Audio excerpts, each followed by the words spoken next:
আসসালামু আলাইকুম। Hi viewers, Atif and Atika blogs থেকে আমি আবারও চলে আসলাম। আশা করি আপনারা সবাই ভালো আছেন। আলহামদুলিল্লাহ, আমিও ভালো আছি। তো এখানে কাঠ লিচু, এই লিচুগুলো গিফট পেয়েছি। গাছের লিচু, সবই তো গাছের হয়, তারপরেও দেখা যায় যে টাটকা গাছে থেকে পেড়ে সেই জিনিসটাই কিন্তু খুবই ভালো লাগে। আর এই লিচুগুলো কিন্তু খুব মিষ্টি ছিল। কাঠ লিচু কিন্তু আমার কাছে তেমন একটা ভালো লাগতো না, কিন্তু আতিফা অনেক পছন্দ করতো। কিন্তু এইবারে লিচুগুলো আমার কাছে এত ভালো লেগেছে যে বলে বোঝাতে পারবো না। আতিকাও খুব ভালো লেগেছে। একটু পরপর দেখা যায় আতিকাকে আমার খুলে দিতে হয়েছে, খেয়েছে। আজকে এই কাঠ লিচুগুলো খেয়ে সত্যি এই কাঠ লিচুর আমি ভক্ত হয়ে গেলাম, খুবই ভালো লেগেছে।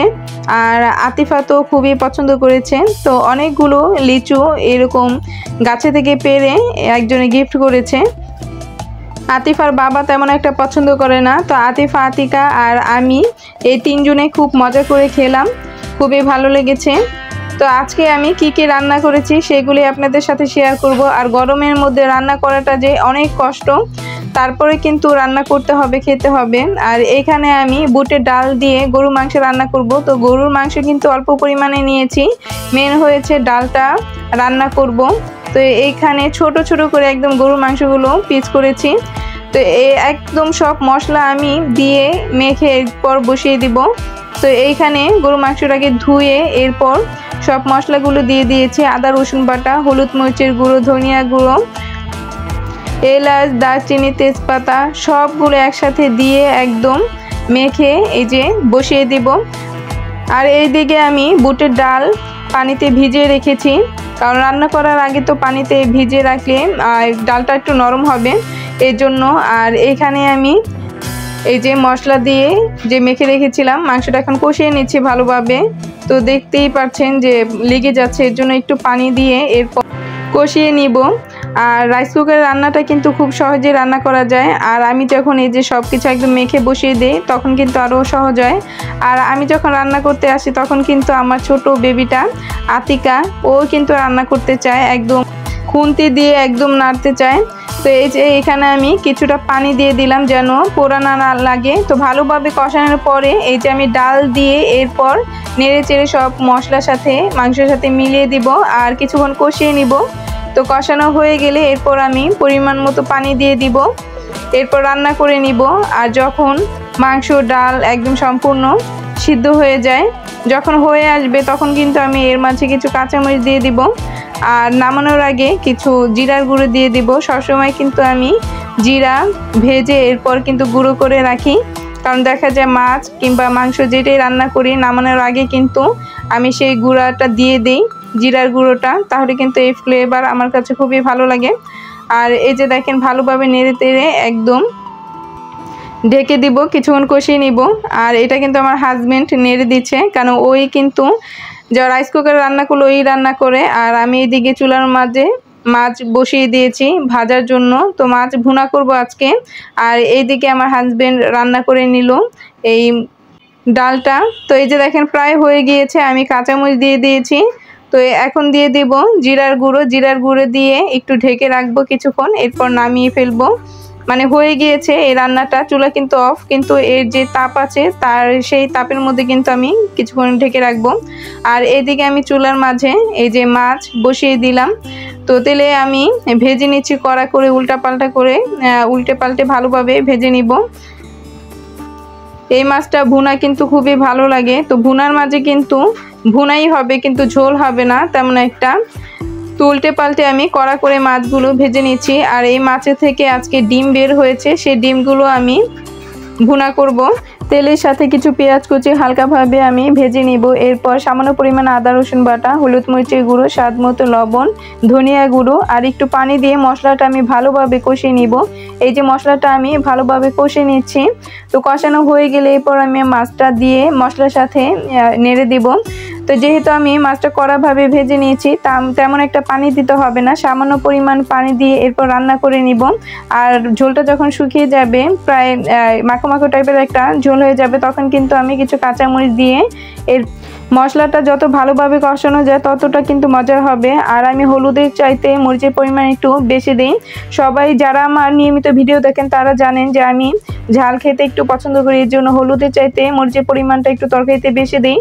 আর এই যে দেখেন মাছগুলো দিয়ে দিলাম। আর এখন কিন্তু সামান্য পরিমাণ পানি দিয়ে আমি রান্না করে নিয়েছি, যে দেখতেই পাচ্ছেন যে কেমন মাখো মাখো টাইপের একটা ঝোল হয়েছে। আর এইভাবে রান্না করলে কিন্তু এই মাছটা খুবই ভালো লাগে। আর এই মাছের থেকে যে ডিমটা বের হয়েছে সেটা আমি ভুনা করে নিব। তো তেলের সাথে কিছু পেঁয়াজ কুচি আমি এই যে ভেজে নিচ্ছি। পেঁয়াজে যখন কাঁচা গন্ধটা চলে যাবে, একটু নরম হয়ে আসবে, তখন কিন্তু এর মাঝে আমি সামান্য আদা রসুন বাটা, হলুদ মরিচের গুঁড়ো, ধনিয়া গুঁড়ো, স্বাদ মতো লবণ আর একটু পানি দিয়ে মশলাটা আমি ভালোভাবে কষিয়ে নিব। আর ডিমগুলো আমি ধুয়ে এরপর হাত দিয়ে ভেঙে রেখেছি। তো এই যে মশলাটা প্রায় হয়ে গিয়েছে, এখন আমি ডিমগুলো দিয়ে কষিয়ে নিব। তো ডিমগুলো আমি দিয়ে ভালোভাবে নেড়েচেড়ে কষিয়ে পরিমাণ মতো পানি দিয়ে রান্না করে নিব। আর যখন এই পানিটা শুকিয়ে যাবে প্রায়, তখন কিন্তু কিছু কাঁচামরিচ দিয়ে ভাজা ভাজা করে এরপর আমি ডিমটা নামিয়ে ফেলবো। দেখতেই পাচ্ছেন ডিমটায় কোনো ঝোল নেই, একদম ভাজা ভাজা করে এরপর এই ডিমটা কিন্তু এইভাবে ভুনা করলে ভাজা করলে কিন্তু খুবই ভালো লাগে।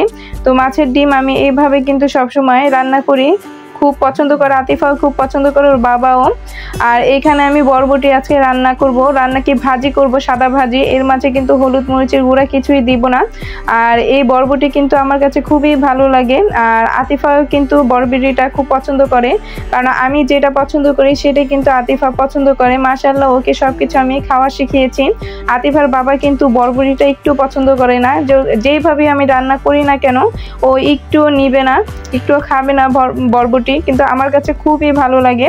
তো এইখানে আমি তেলে কিছু পেঁয়াজ কুচি আগে ভেজে নিয়েছি, এরপর আমি বরবটিগুলো ধুয়ে আর সাথে কিন্তু কয়েকটা আলু কুচি করে দিয়েছি, আর এগুলো দিয়ে দিয়েছি। আর সামান্য পরিমাণ মতো লবণটা দিয়েছি।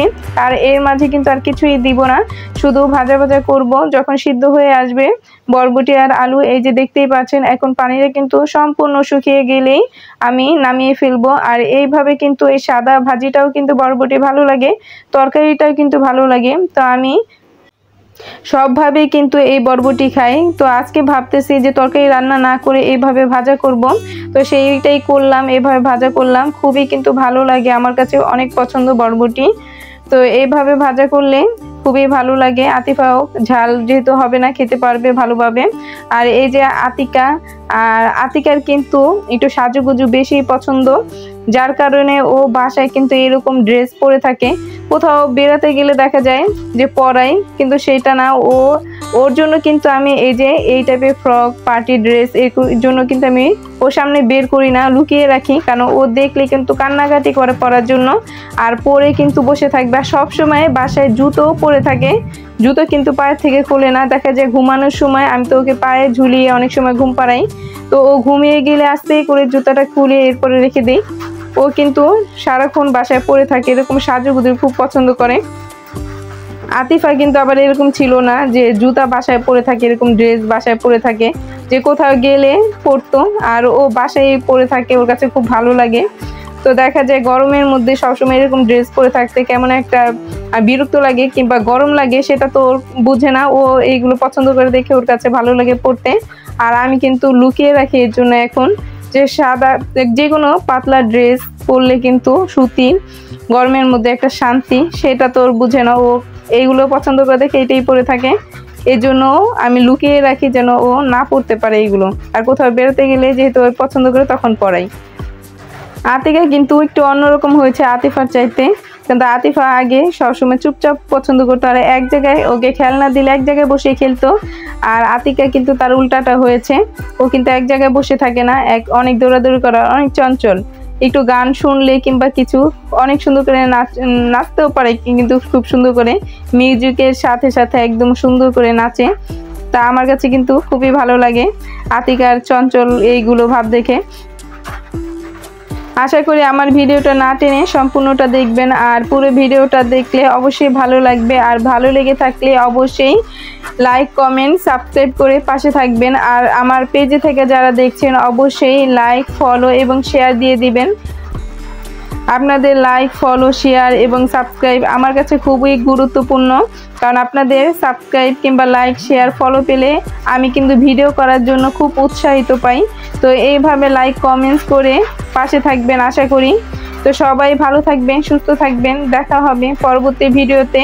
আজকে এ পর্যন্তই। সবাই 5 ওয়াক্ত নামাজ পড়বেন আর গরমের মধ্যে বেশি বেশি করে পানি খাবেন। বাচ্চা থাকলে অবশ্যই বাচ্চাদের প্রতি খেয়াল রাখবেন।